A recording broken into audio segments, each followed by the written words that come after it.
गेल्या 2 दिवसांपासून नाशिक शहराला परतीच्या पावसानं झोडपलंय। दुपारनंतर कोसळणाऱ्या मुसळधार पावसामुळे सर्वसामान्यांची तारांबळ होत आहे। अनेक ठिकाणी पाणी साचल्यानं नागरिकांसह वाहनधारकांची हाल होत असून ठिकठिकाणी पडलेल्या खड्ड्यांमुळे वाहन चालविणं मुश्किल होतंय। पावसाच्या या पाण्यामुळे मुंबई-आग्रा महामार्गावर असलेल्या द्वारका सर्कलवर देखील मोठ्या प्रमाणावर पाणी साचलं होतं। वास्तविक पाहता पाण्याचा निचरा करण्याची जबाबदारी राष्ट्रीय प्राधिकरण महामार्ग विभागाची असताना हा मार्ग प्राधिकरण विभागानं ही जबाबदारी महापालिकेवर ढकलली आहे।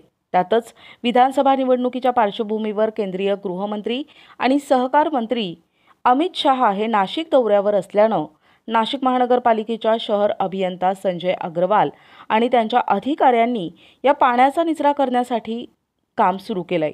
राष्ट्रीय महामार्ग प्राधिकरणानं जबाबदारी झटकल्यानंतर तातडीनं महापालिकेच्या अधिकाऱ्यांनी घटनास्थळी भेट देऊन प्रत्यक्षात कामालाही सुरुवात केली आहे। विशेष म्हणजे अमित शहा हे ओझर विमानतळावर आगमन झाल्यानंतर द्वारका मार्गे ते डेमोक्रेसी येथे पोहोचणं सोयीस्कर होतं की खडतर हे बघण्यासारखं राहणार आहे।